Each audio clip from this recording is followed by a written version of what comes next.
10 ఏళ్లలో వ్యవసాయం కోసం బీఆర్ఎస్ చేసిందే లేదని డిప్యూటీ సీఎం బట్టి ఆరోపించారు. రైతు పండుగను చూస్తే సంక్రాంతి పండుగను చూసినట్లు అనిపిస్తుందన్నారు. ఇందిరమ్మ రాజ్యంలో ఇది అతిపెద్ద పండుగ అని అన్నారు. తెలంగాణలో ఉన్న ప్రాజెక్టులన్నీ కాంగ్రెస్ ప్రభుత్వం నిర్మించినవే అని వెల్లడించారు. గత ప్రభుత్వంలో కాళేశ్వరం ప్రాజెక్టు కట్టారు. అది ఏమైపోయిందో తాము చూశామన్నారు. 10 ఏళ్లలో ఏ ప్రాజెక్టులు నిర్మించలేదని ఎద్దేవా చేశారు. ప్రాజెక్టులు నిర్మించకపోగా పాలమూరులో ఎడారిగా మార్చారని ఆరోపించారు. కాళేశ్వరం ప్రాజెక్టు లేకున్నా తెలంగాణలో ఆనాటి కాంగ్రెస్ హయాంలో రికార్డు స్థాయిలో ధాన్యం పండిందని పట్టి స్పష్టం చేశారు. ఈరోజు ఈ సభ చూస్తూ ఉంటే రైతు పండగ అంటే నిజంగా పండగలానే ఉంది. ఓ పెద్ద సంక్రాంతి పండుగలానో లేకపోతే ఇంకేదో పెద్ద పండుగలానో రైతాంగ సోదరులందరూ కూడా ఇక్కడ చేరి పెద్ద ఎత్తున సంబరాలు చేసుకునేటువంటి కార్యక్రమానికి ఈనాటి ఇందిరమ్మ రాజ్యం తీసుకున్నటువంటి అనేక నిర్ణయాలు ఈ పండగ కారణమైంది.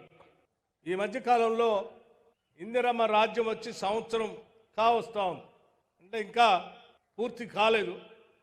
ఈ సంవత్సర కాలం లోపులోనే బీఆర్ఎస్ పార్టీకి సంబంధించిన నాయకత్వం రకరకాల ప్రజల వద్దకు వెళ్తాం, లేకపోతే ఉద్యమాలు చేస్తాం, లేకపోతే నిలదీస్తాం.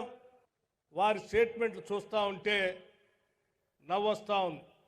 ఈరోజు ఇదే మహబూబ్నగర్ జిల్లాకి సంబంధించి ఇక్కడ ఉన్నటువంటి కృష్ణా నదిని కూడా తీసుకుంటే ఈ నది ద్వారా ప్రవహించే నీళ్లను కూడా ఈ మహబూబ్నగర్ జిల్లాకో లేకపోతే రంగారెడ్డి జిల్లాకో నల్లగొండ జిల్లాకో నీళ్లు ఇవ్వాలని ఆలోచన చేసింది ఆనాటి కాంగ్రెస్ ప్రభుత్వం.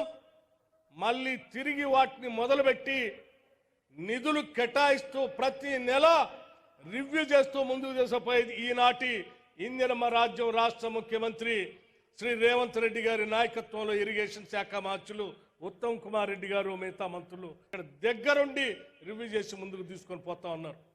ఏమైనా చేశారా? గతంలో ఉన్నటువంటి ఇక్కడ ఉన్నటువంటి జూరాల మేమే కట్టాం, లేకపోతే కల్వకుర్తి ఎత్తిపోతల పథకం కానీ ఇటువంటి ఇత్యాది ప్రాజెక్టులన్నీ ఆనాటి కాంగ్రెస్ ప్రభుత్వాలే మొదలుపెట్టాయి. చివరికి పాలమూరు రంగారెడ్డికి సంబంధించి కూడా ఆనాటి కాంగ్రెస్ ప్రభుత్వమే ఆ రోజు జీవో ఇష్యూ చేసింది. మరి నువ్వు వచ్చి 10 సంవత్సరాల్లో కొత్తగా ఏమైనా చేసావంటే ఏమి చేయకపోగా పాలమూరు ఈ జిల్లాని ఎండబెట్టి ఎడారిలానే ఉంచావు తప్ప ఏమీ చేయలేదు. ఈరోజు